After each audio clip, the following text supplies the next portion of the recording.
1, 2.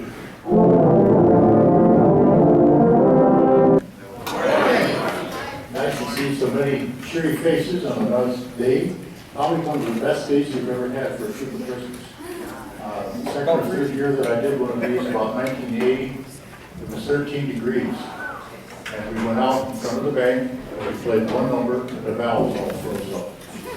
Fortunately, it was only about 18 tuba and euphonium players that year. I think they're all afraid of the weather. So we went in the bank and played inside. Oh, we can't do that. And there were cookies too. There were cookies in there. Can't do that now. I got 80 buttons, and I think there's 6 buttons left. So we're over 72 or 74 people.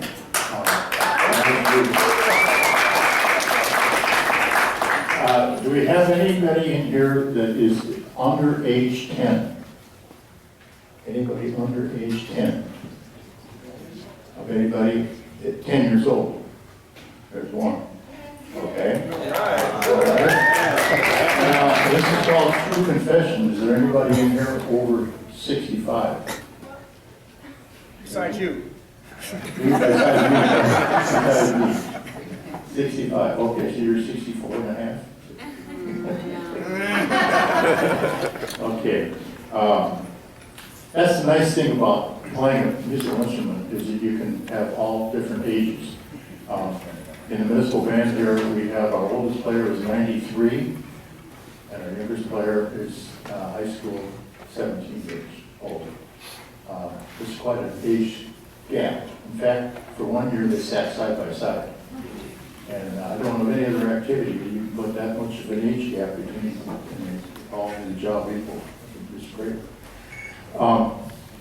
The history of Tuba Christmas, of course, I think most of you know, it started with Harvey Phillips, who wanted to honor his teacher, Bill Bell, who was born on Christmas Day in 1902, and he came up with the idea of Tuba Christmas. And it has blossomed where it goes out all over the country now. The first time that I had Harvey here as a soloist with the municipal band was in 1979, and he said, "How come you're not doing a Tuba Christmas?" And I couldn't give him an answer. I said, "I guess I just didn't think about it." He said, "Well, think about it. You're going to do one this next year." And I did, and I've done one ever since. And it's grown every year, which is also very good.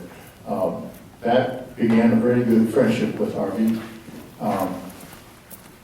I first met him in 1968 when I got asked to play with a pickup circus band in Chicago for honoring Merle Evans' 50 years as leader of the Ring Brothers and the Parliamentary Circus Band.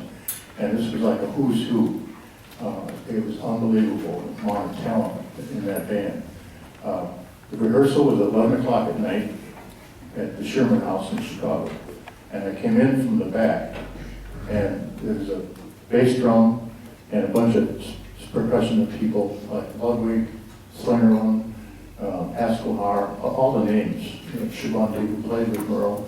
And then there was a tuba player sitting right next to the bass drum, an empty chair, and 6 more tubas, or 4 more tubas. Holy man, 6 tubas in one little band like that.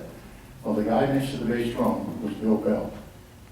I sat next to him, and then Harvey was up and left. And all I kept thinking to myself was, what in the world am I doing here? Because you're 2 of the best tuba players in the world.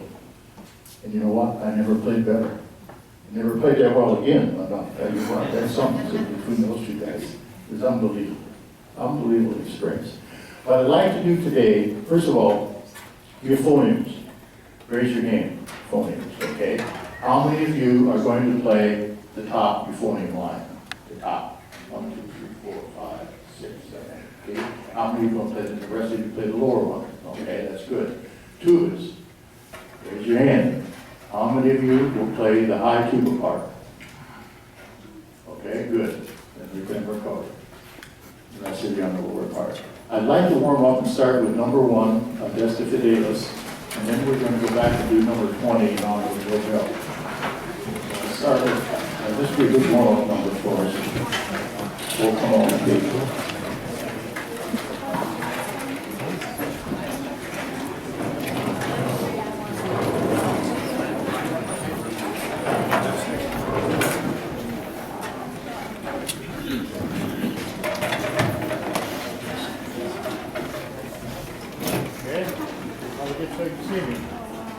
you 3 for nothing.